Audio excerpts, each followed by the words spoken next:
राधे राधे प्यारे भक्तों, सुनो बेटा, श्री कृष्ण कहते हैं जब रिश्ते रुलाने लगे तो समझ लेना अब वक्त है खुद से मिलने का, क्योंकि जब अपनों से दर्द मिले तो ऊपर वाला चाहता है कि तुम अब अपने बनो।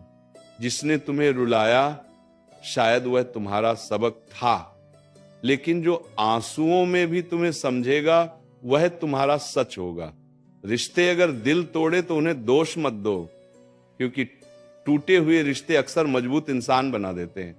श्री कृष्ण कहते हैं कभी कभी खुद को खोने से पहले दूसरों की परछाइयों से निकलना जरूरी होता है। जिसने आज तुम्हें छोड़ दिया उसे एक दिन तुम्हारी खामोशी में चीख सुनाई देगी, पर तब तुम मुस्कुराओगे क्योंकि तुमने अब रोना छोड़ दिया होगा। कहते हैं ना, जो टूट कर भी न टूटा वो रिश्ता खुद से था, जो अंधेरे में भी साथ रहा वह दीपक खुद का था। श्री कृष्ण कहते हैं जब आप खुद को नहीं समझते वही असल में जीवन की सबसे बड़ी उलझन है, क्योंकि जब आत्मा ही भ्रम में हो तो बाकी संसार की समझ क्या मायने रखेगी। दुनिया का सबसे कठिन दौर वो नहीं होता जब कोई और आपको नहीं समझता, बल्कि वो होता है जब आप खुद को सवालों के घेरे में पाते हैं, जहां आईना भी आपको पहचानने से इनकार कर दे। कभी कभी दूसरों को खुश करने के चक्कर में हम अपने भविष्य के बीज खुद अपने हाथों से सूखा देते हैं। फिर ना हम अपने रहते हैं ना किसी और के। खुश रहो, क्योंकि तुम खुद की सबसे बड़ी जिम्मेदारी हो। और याद रखो, जो बदला जा सकता है उसे बदल डालो, जो नहीं बदला जा सकता उसे स्वीकार कर लो, और जो स्वीकार नहीं हो सकता वहां से चुपचाप हट जाना भी एक परिपक्वता है। हर रिश्ता स्वाद बदलता है, कभी नमकीन, कभी मीठा, कभी तीखा, लेकिन स्वाद इस बात पर निर्भर करता है कि हम उसमें रोज क्या मिला रहे हैं। कभी मैं कम बोलो, हम थोड़ा ज्यादा, और आप सबसे ज्यादा। लोकप्रियता पाने से ज्यादा जरूरी है मन में शांति पाना। जंगल में सबसे पहले सीधे पेड़ ही काटे जाते हैं, टेढ़े पेड़ अक्सर बच जाते हैं। सीधा होना अच्छा है, लेकिन हद से ज्यादा सीधा होना खुद की अनदेखी को आमंत्रण देना है। कभी कभी हद से ज्यादा भला होना भी आत्मा को घायल कर देता है। झुको मगर सिर्फ विनम्रता के आगे, शक्ति, रूप या धन के आगे झुकना आत्मा की गरिमा को गिराने जैसा है।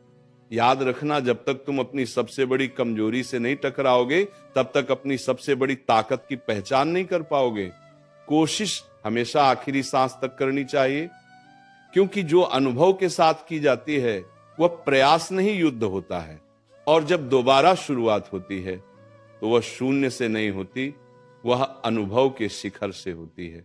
काम छोटा हो या बड़ा, उसकी चिंता मत करो। कई बार वही छोटा सा काम तुम्हें वहां पहुंचा देता है जहां बड़े बड़े सपने भी नहीं ले जा सकते। शुरुआत से मत डरो। शुरुआत छोटी दिख सकती है, लेकिन वही शुरुआत इतिहास बना सकती है।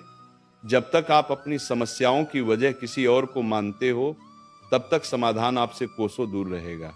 जिस दिन आप स्वीकार कर लोगे कि कठिनाई आपकी है, उसी दिन से आप उसका समाधान भी खोजने लगते हो। और कभी कभी जिन परिस्थितियों ने तुम्हें तोड़ा है वही तुम्हारी रीढ़ की हड्डी बन जाती है, क्योंकि टूटना भी एक कला है जो इंसान को गढ़ती है, उसे मजबूत बनाती है।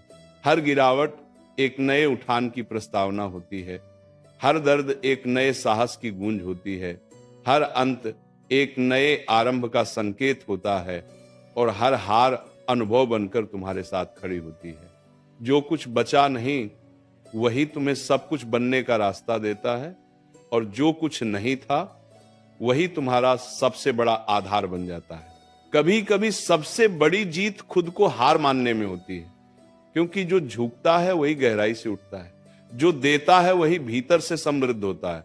लोग अक्सर पूछते हैं सच्चा सौंदर्य क्या है, और उत्तर में हम उन्हें दर्पण की तरफ देखना सिखाते हैं। लेकिन क्या दर्पण कभी आत्मा दिखा पाया है?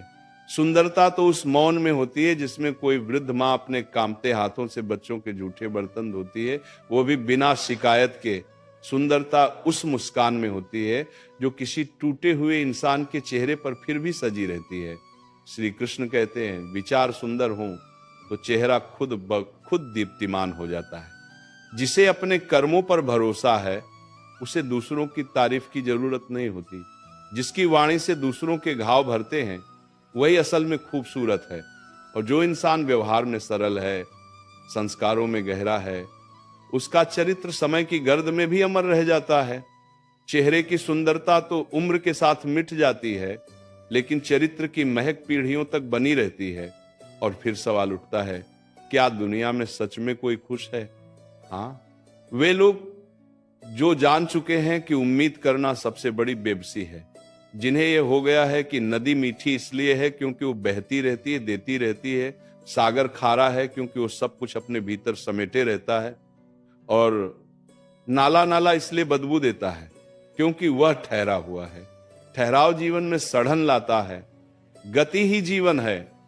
देते रहो तो लोग याद रखेंगे, लेते रहो तो लोग भूल जाएंगे, और रुक गए तो लोग तुम पर तरस खाएंगे। फिर भी लोग व्यस्त हैं दूसरों की गलतियां निकालने में, शायद इसलिए कि खुद को सुधारने का साहस नहीं होता। मगर जिसने खुद को बदल लिया वो फिर दूसरों की आलोचना में समय नहीं गंवाता। समय निकालिए आत्मनिरीक्षण का, क्योंकि समय के साथ हम बड़े होते हैं